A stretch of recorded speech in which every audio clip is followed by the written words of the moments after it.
right, next on the program, we have a couple stories to be told by Bob Fortner, and I'm not sure we had Brian Smith. Oh, yay, Brian is here, thank you. Come on up, Brian. To tell you, there's two beloved buildings that are designated in the unincorporated areas, are designated by the Board of County Commissioners. These two beloved buildings are the Ozona Village Hall and the Palm Harbor Museum, which is the home to the Hartley family. That was a kind of an institution in and of themselves for many, many years in Palm Harbor. So I'd like to introduce Bob and Brian to come up and do their presentation on Palm Harbor stories, and they've each are going to tell you a little bit about their respective organizations. Bob is president of the Palm Harbor Historical Society, and Brian's on the board for the Ozona Village Improvement Society. So thank you both for being here, and come on up.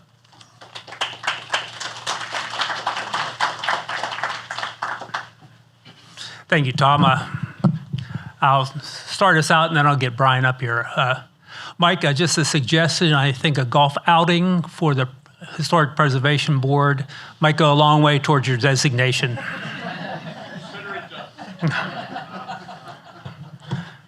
Okay. All right, the clicker's working even in my hands. So I mentioned I am with the Palm Harbor Historic Society, and I share with you that our mission is to collect, preserve, and share the heritage of the Palm Harbor area, which includes Crystal Beach, Curlew, East Lake, Indian Bluff Island, Ozona, and Wall Springs. Basically, if you have a 3462, 3463, 4, 5 zip code, welcome to the Palm Harbor Historic Society. So I want to just point out one word here that I think is a key to this summit and also certainly to museums everywhere, and that is the word heritage. Because we know that heritage is about buildings. I don't want to go there yet. And that's a very important part of our heritage, but I would suggest that there's a lot more to historic heritage than just buildings. There is nature. There is, hey, I got notes. Not used to having those, so you know. Written history, photographs, articles from newspapers, oral histories, stories, which we're going to share with you today, and as my previous slide said, even some mysteries are important to preserve. So before 94,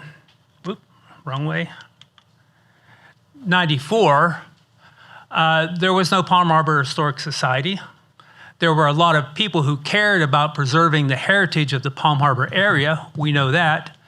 And they got together and they started the Palm Harbor Historic Society, and that led to, as Tom was mentioning, the Palm Harbor Historic District.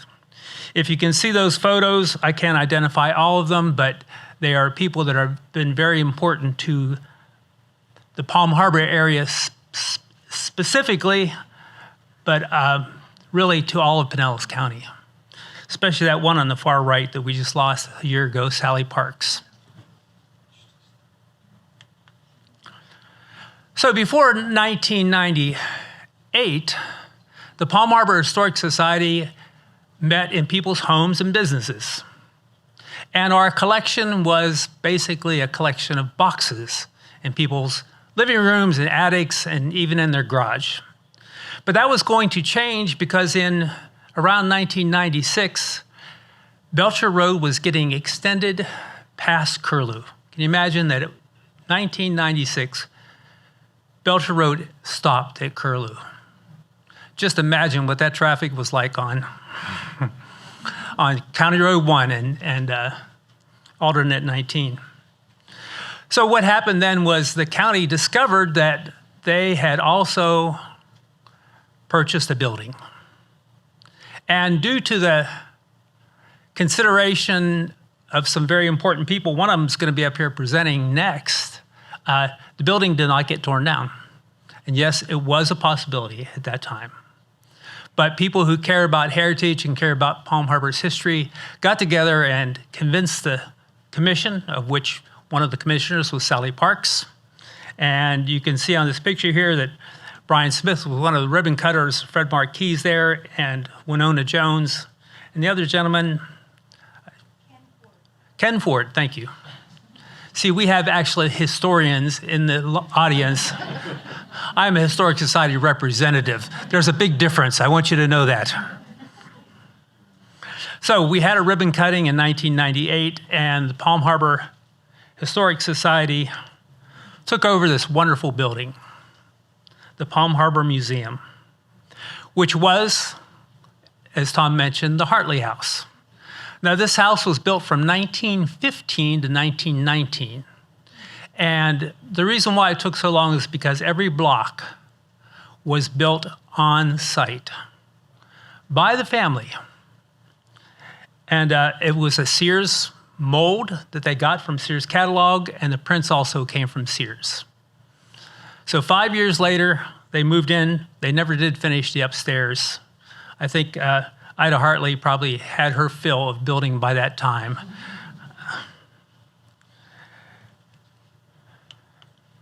So the Palm Harbor Museum was born.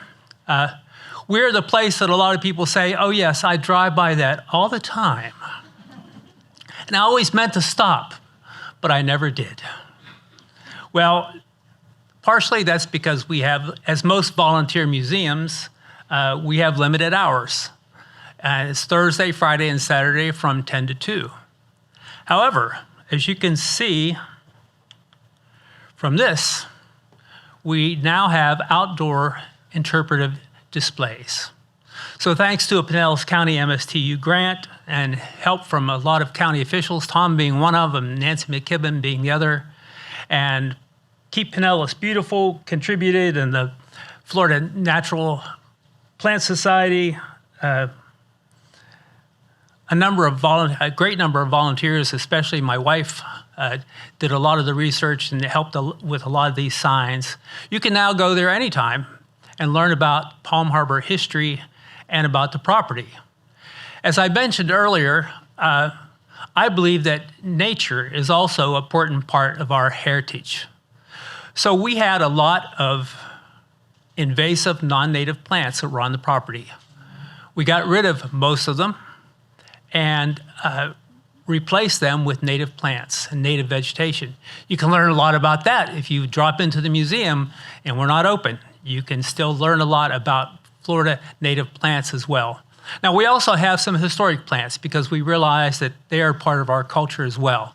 So lime trees are not part of Florida native plants. However, as we know, citrus was a big part of Pinellas County. I always thought they could have named it Citronellus, but I like Pinellas better because that's a lot truer to our heritage, right? So we take care of the building and we take care of the grounds, and we let that get done. And also we take care of some stories, some of the mysteries. Now, you may have noticed if you've been there, and certainly you can tell from this photo, that the grout is an unusual color. It is pink. Now, the story is, and Mark Twain is the one who said, don't let facts get in the way of a good story. So the story is that the kids threw pokeberries into the grout mix, and it turned it pink. Now, I want you to think back just a couple photos ago. I take you back there, but I just don't have the confidence. There is a lot of grout in that building. And I want you to imagine how many pokeberries it would take to turn all of that grout pink. And if you know anything about berries, you would probably guess that it wouldn't stay pink that long.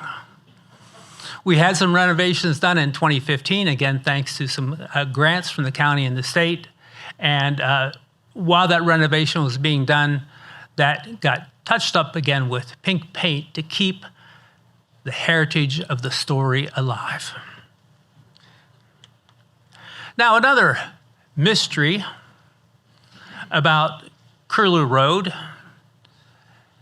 the whole Curlew area, because Curlew was actually, if you look on the early maps, Curlew was a part of Palm Harbor. Now, why is it called Curlew? And why do I have a roseate spoonbill there by Curlew Creek? Well, it's because a man named John Alexander Sutton had some property in that area, and he donated it to the Methodists for the Methodist church and cemetery in that area.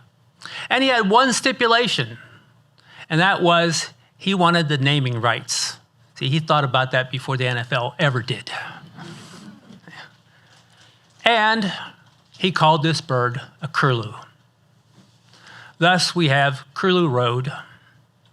And to be quite honest, I'm delighted that he did, because I, for one, am glad that I don't have to say, we're located at the corner of Roseate Spoonbill and Belcher. I don't even like spelling roseate, so. Now, I'm going to take you on a quick, very quick tour down the hallway of the museum.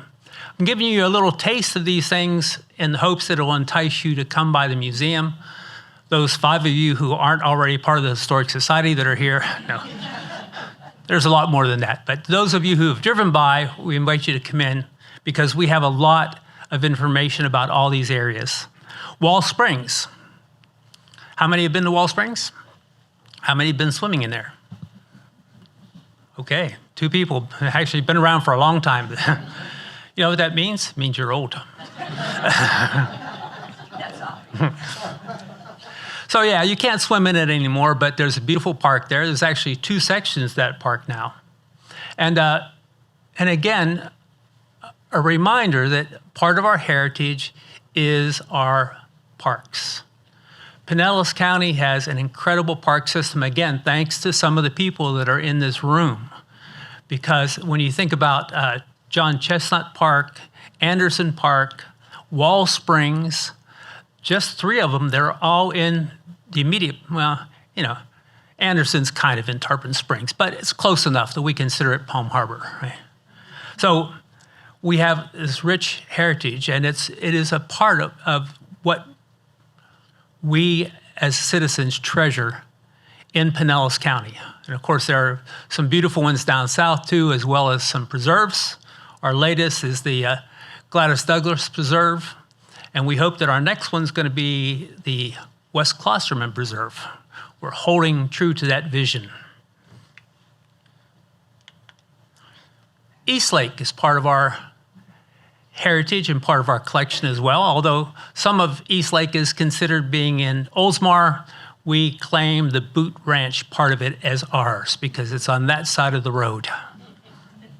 Now, one of the mysteries about the Boot is, did it actually have a viewing hole in there so that workers could hide in the Boot and look out for cattle rustlers? I don't know. I can hardly find the Boot anymore. They tell me it still is at the Boot Ranch Shopping Center, but if you asked me where it was, I wouldn't be able to tell you, and I drive by there quite frequently. It was very prominent back in the early days. That's the only thing you saw there, and it was a big boot to fill, for sure. Now, one of the things that we like to share about the East Lake area is Lois Oxnam's story. She was 4'11", weighed 90-some pounds. She was the foreman for A.J. Boyd on the Boot Ranch for 25 years. When she came to ask for a job, he said, "I've got to cook, sorry." So she got on her horse, roped a steer, took it down, and the rest is, as we say, historical heritage. Now, here's a family for you. This is the Markert family, and no, they didn't have all those children. But yes, they took all these children in. This is a main display in our Faith Mission Room at the Palm Harbor Historic Museum. In the 20s, early 30s, people were struggling with the Depression. They didn't know how to feed their kids always. Well, the Markerts found a way to feed them. Not only feed them and house them, but make sure that they got schooling and learned a musical instrument as well. The Faith Mission is still active in that there is a Faith Mission grant that still supports family efforts throughout Pinellas County. And we have the Pinellas Community Foundation, and the Faith Mission has given some generous grants to the Palm Harbor Historical Society. We are very appreciative of their sponsorship and their support.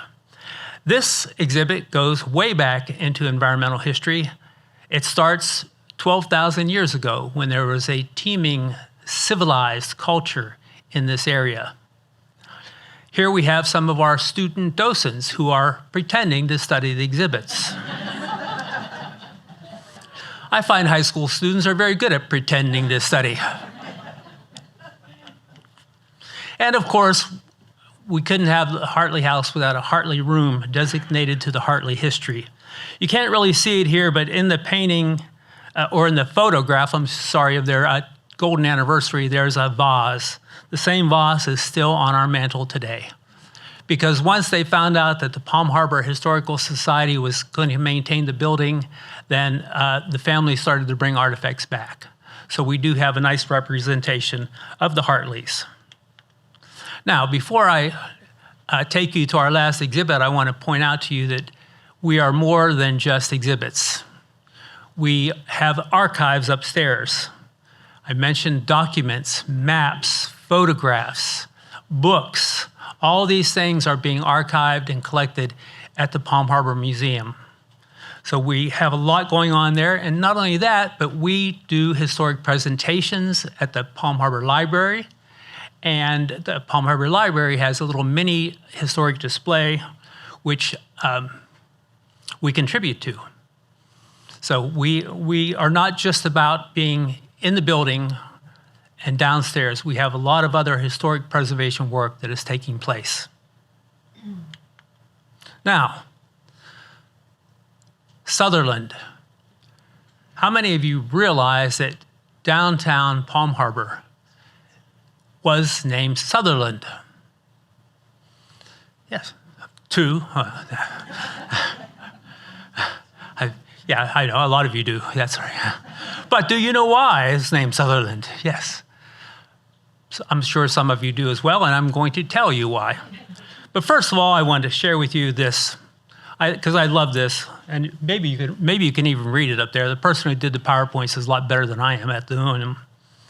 Sutherland, where the recreations of a resort and refined atmosphere of a college town are combined with a climate unsurpassed.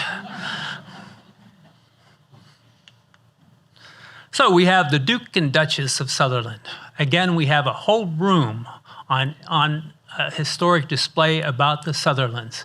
When they first told me they were going to do an exhibit on the Duke of Sutherland, I thought, okay, what corner of the room is that going to be? Little did I know, it's a room full of wonderful historic facts. The Duke, I am told, was the 10th richest man in Europe at that time. His wealth equivalent today would be that similar to mine. No, actually similar to Elon Musk's. Excuse me.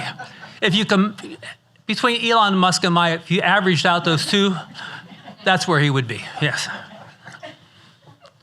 He has very interesting history in that he had a mistress. I know that's so unusual, but in this case it was because he went public with that. And that was a no-no in the society. Not only that, but when his wife died, he married his mistress before the 1-year mourning period was over, which was another big no-no. Matter of fact, such a big no-no that the family pretty much, they couldn't disown him because he still had all the money, but pretty much in society they did. Now, there's an important part of his story that can be found in Dunedin. About a half mile south of Main Street on Bayshore, there is the Church of the Good Shepherd. I knew it would come to me if I didn't think about it.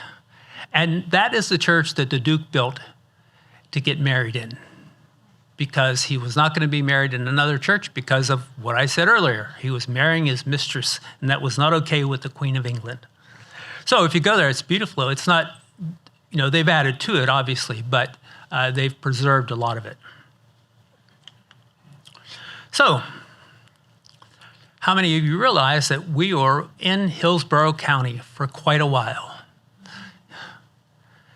until 1912 when we divorced them. Or they divorced us. We're not sure which one it was. But anyway, we became a separate county. And we are glad that we are, because we'd hate to be driving to Tampa to the courthouse all the time. And lo and behold, the Duke had to go back to England because he had a lot of property and a lot of responsibilities. When the Duke left, Sutherland kind of lost its magic. We didn't have a Duke, we didn't have an attraction, so they decided to change the name. Now, the developers and the locals, they kind of didn't disagree on everything. I mean, they didn't agree on everything. They did disagree about changing the name. And the developers won out because Palm Harbor.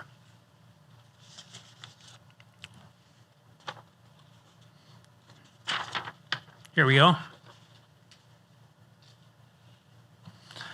Glowing, ruddy health, such as comes from hours outdoors in Florida sunshine and the warm waters of the Gulf of Mexico, quickens the brain, brings zeal to life, and broadens your mental horizons. You get all of that from living here in Palm Harbor.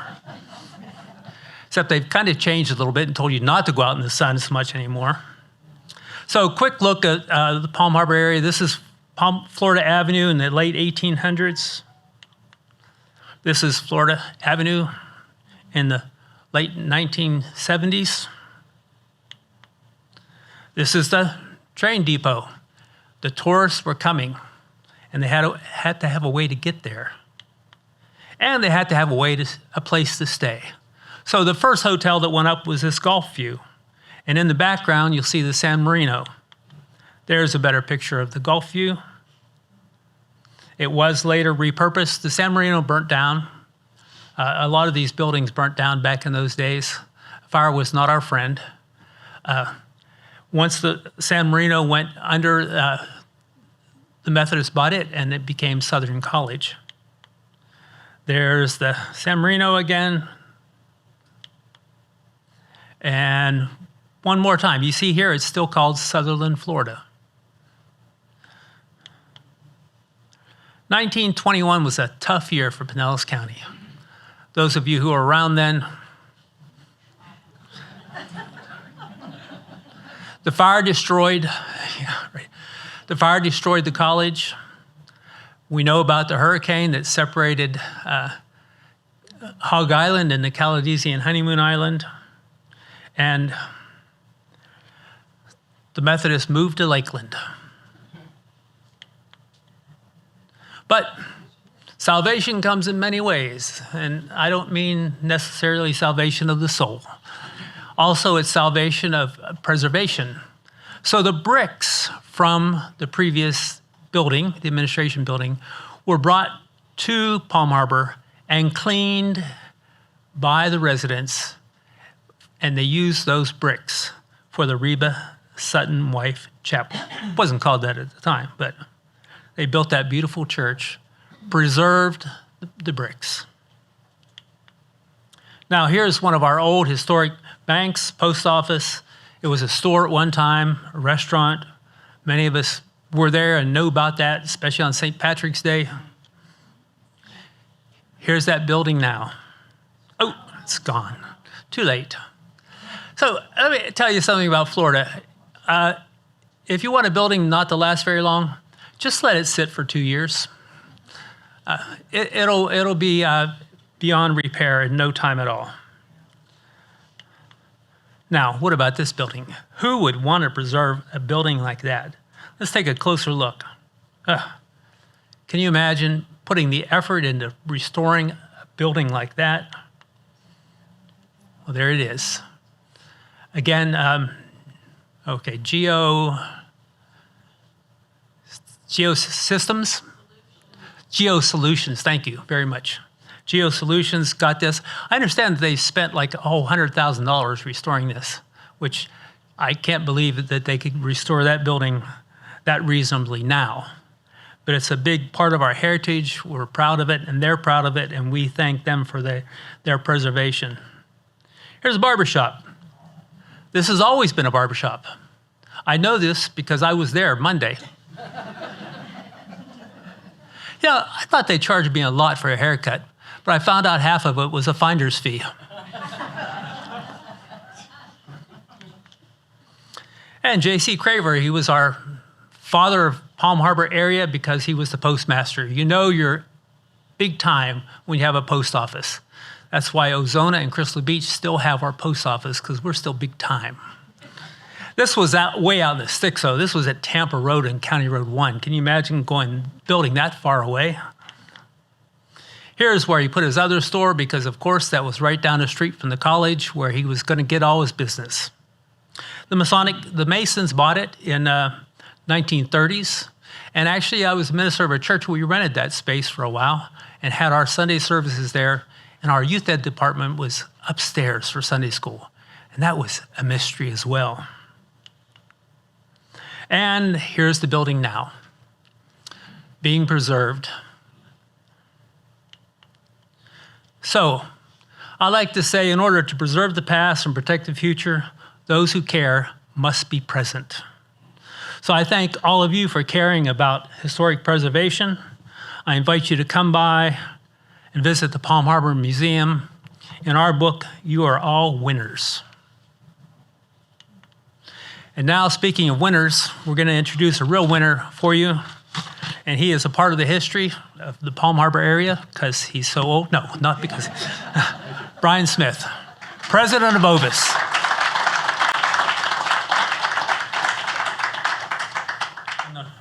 Right. Okay. Well, sorry about the logistics. I'm Brian Smith, and the reason I'm here is I worked for the county, began in 1970, and then 1980 or so, I was made the county planning director, and for 30 years I was the county planning director. So pretty much I have firsthand knowledge of a lot of what's going on here. I'm going to cover basically three subjects mixed to one, and it's the Ozona Village Hall, the Ozona Village Improvement Society, and also Ozona itself. Those are the three subjects I'm going to put together. So first of all, in the beginning, things were in Pinellas County, especially the Oldsmar area, Ozona area, was developing in the 1960s and 1970s. I mean, 1860s and 1890s. And basically, there was enough people in this area that Bob pointed out. We wound up at the post office in 1986.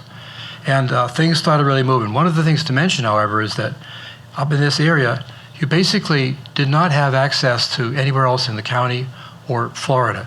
You pretty much had to go by boat. So for instance, there was no roads to the south or north. So therefore, the fishing industry, which is establishing itself, had some interest in, their main market was going to be Tampa.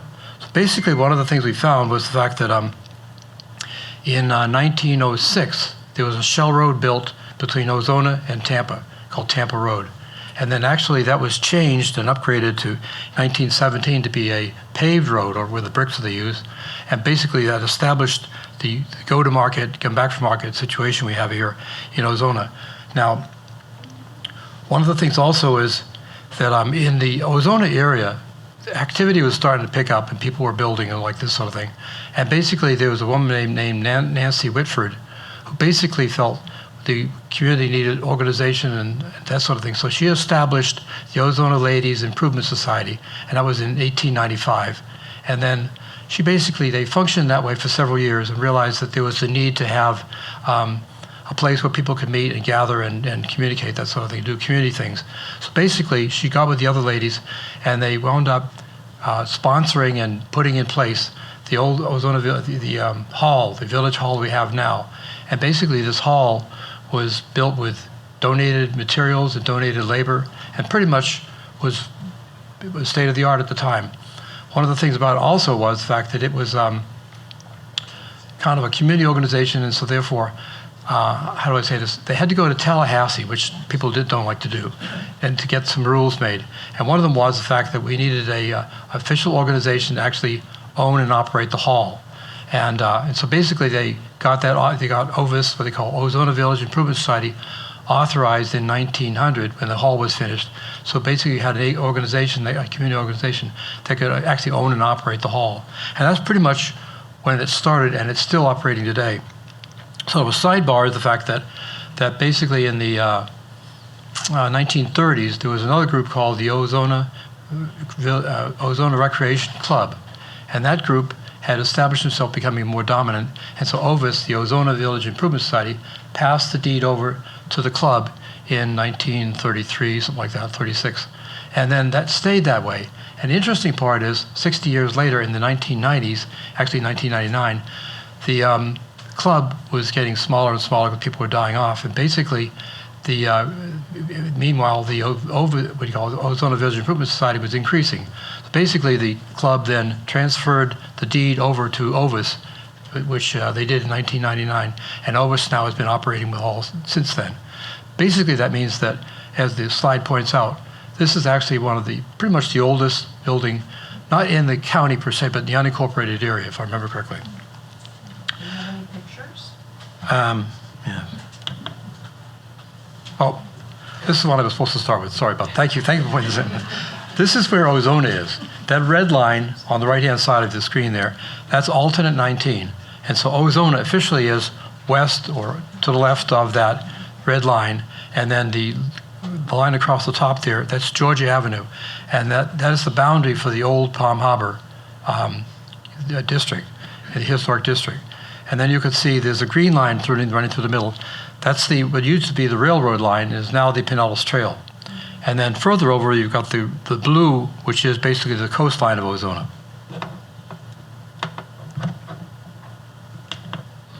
And then, just to give you some visuals, I only just got a few more like Bob, we got 3,000. This is a picture of the end of Bay Street. And you can see there's not much there. It's all, you look further over, you can see there's nothing out in the water. There's no marinas. And this is further back on the same Bay Street, where you're actually around Orange Avenue. And you can see the hall is the second building in on the left. And that's been there, like I said, since 1900. And this is the fishing, and there was so to underscore the whole industry of fishing, this is the hall, and what do you call it, building that's structured. No longer exists now because it was taken up by a couple of storms, but that was where the fishing industry was based. We basically have kind of a just transitioning over time because fishing eventually kind of runs down and dies out in the Ozona area. But basically, look at my notes here.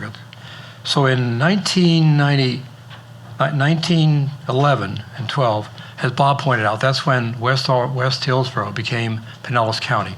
And then also what's interesting is the Ozona people wanted to have a little more control on things. So basically in 1914, they wound up going to Tallahassee and got the town incorporated. And then the interesting part is 3 years later, they didn't want to have anything more to do with it. They went back to Tallahassee and got the town undone. Now, the hall has had a lot of community functions, but one of the things, for instance, that the ladies worked on was not a community project, not just the hall, but for instance, there were wooden sidewalks that were built down both sides, I think both sides, or maybe the south side, I'm not sure, of Bay Street, basically so the women wouldn't have to have their skirts in the mud and this sort of thing. Basically, so they introduced some civilization. Now, one of the things that starts changing in this community is the fact that as we go forward, the fishing industry is declining a little bit, but other interests are starting to occur. People still liking the community. And for instance, one of the change agents was in 1985, that's when Molly Goodhead's was established and built. It was built from an old building. It was only supposed to be doing breakfast and I think lunch, something like that. But basically, it's kind of changed things a little bit because it started giving a different purpose to Ozona. I might also point out, we kind of probably I don't want to get back to the slide, miss it, but maybe we'll. Between this green line for the trail and the red line, there's all this industry in there. So Ozona is not just a residential community. We have a lot of businesses and industry, and they're actually part of the Ozona Improvement Society. Oops. Yeah. Now this is a little bit what Ozona looked like back then. You can see it's in transition here. Ozona Shores was the first subdivision that was really developed. And you can see pretty much is vacant now. Now this is the hall, which I'm sure it's been around for many years. Now one of the interesting things about this hall was For instance, there was the 1921 hurricane that went through the area, changed a few things, like it divided up Hog Island into Caladesi and Honeymoon as an example. But then in addition to that, it had a lot of other things. The hurricane knocked this building off. It's got little, I think 6 little stanchions underneath that the hall sits on, and it knocked off those in the hurricane. Basically, the community had to then put them back up onto it. And one of the things also was, back at that time, in the mid-1930s, 1933, there was a major fire in Ozona along Bay Street, and basically 3 residences were burnt and also a church. And basically people said that were in Tarpon Springs and Oldsmar that they could actually see the flames of the fire. So that kind of was a wake-up call for the people in the community. And they then actually formed what they call a volunteer fire department. The interesting part is the volunteer fire department worked pretty well. However, over the years, one of the problems that was occurring with it is the fact that that it was volunteer, which meant that if you paid dues for it. So if you didn't pay dues, they wouldn't fix their fire, or you correct the fire, whatever it is like that. And that actually stayed on the books until the 1970s, when the county established another fire administration, they call it. It made the whole unincorporated area one big district. And then you had the unincorporated district with these things, and then you also had some areas, there were smaller areas like around the city. The city would extend their fire service there, but it was all set up on a volunteer basis and moved over to be a compulsory basis. Now, also one of the things that's occurring in the community is the fact that the golf carts were being driven around a little bit in the 1980s, 1990s, but not that much official or regulated. And then the legislature in the let's see here. Not sure the date, I got it written down, but the main point was the legislature authorized communities to basically establish golf carts as a legal means of transportation. And basically, but they had to do it by ordinance. So basically, we went to the hall.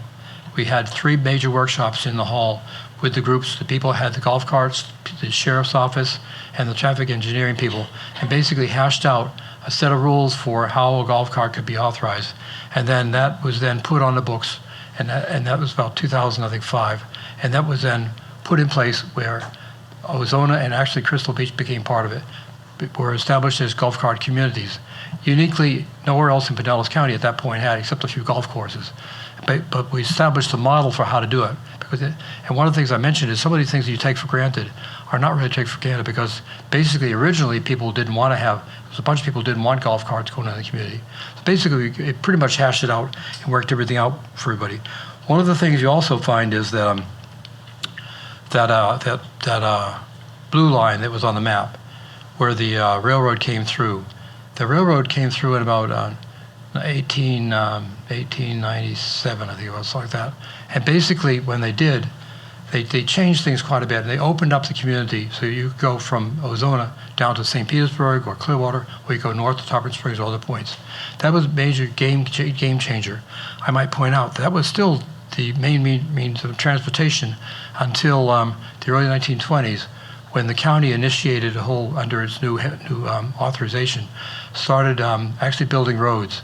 And they had a bond package in the early 1920s, and basically roads were built not only then to Tampa, but also to Tarpon Springs and St. Petersburg. But that included bridges as well, because most of the areas were flooded a little bit. So basically, there's also 3 bridges that were built in Ozona with this funding. And basically, some of them are still in place today. Like, for instance, the Shore Drive Bridge that's in Ozona, that's going to be rebuilt, I think, early next year. Basically, the other thing was that the community wanted to be further recognized by the county commission. So they went to the county commission, and we actually hashed out sort of what they call a community overlay. And this community overlay defined what we thought Ozona was in terms of activities and ambiance and history and that sort of thing. And then had the county commission adopt a set of policies to protect that, and they put that in their plan to actually follow. So basically, the point I'm getting to is that there's many changes over the years between not only the community itself, but also the hall. And like I said, the hall has had many uses, from libraries to church services to community meetings and even a school. And so it's been around for a long time. And one of the things now is that it's moved into a different role. It's still our community organization, but we also rent it out. And one of the reasons that this actually is a viable community setup is the fact that we rent it out for like $250 for an event if you're a Novus member, and $500 if you're not. Basically, the hall serves a sort of community focus. And then also the Ozona Village Improvement Society is one of the few groups in the county where we function. It's not a tax district, it's not anything else. You actually pay $20 dues and that's it. But with that source of revenue and the rental, we pretty much can maintain the hall and other things we need to do for the community. One of the most recent things we're doing is we kind of recognize Ozona is known for the tree canopy. And one of the projects we've taken on recently is a new way sort of to approach the canopy program. So basically we set aside $5,000 last year and for planting trees. We worked with the community on that and planted 25 trees along some of the roadways. We'll probably have to continue doing that sort of thing. So your roles change in terms of what you want to do, that sort of thing. But basically I think Ozona is unique in that it's a community that has a lot of heritage to it that we're able to hang on to. With that kind of said, I think I'm really glad to be part of Ozona and part of you guys meeting here. We're good.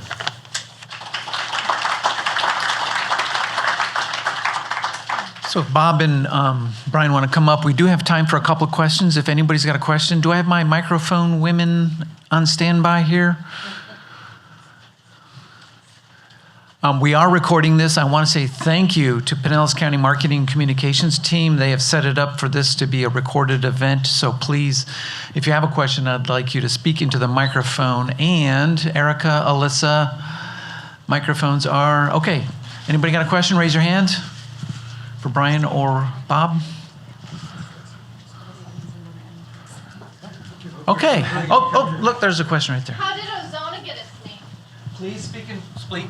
As I said, we're recording this. Please speak into the microphone here. How did Ozona get its name? All right, Brian, so let me jump here because I'm also the past president of Ovis. And I like stories and mysteries. So actually, it was Yellow Bluff. It was the village of Yellow Bluff. And what happened was something came along called the yellow fever. And all of a sudden, yellow was not such a healthy, vibrant color in people's minds. So again, the developers and the promoters thought, well, what comes to people's mind when they think of vibrant health and expanding your mental horizons? The ozone. And thus, we have the ozone layer.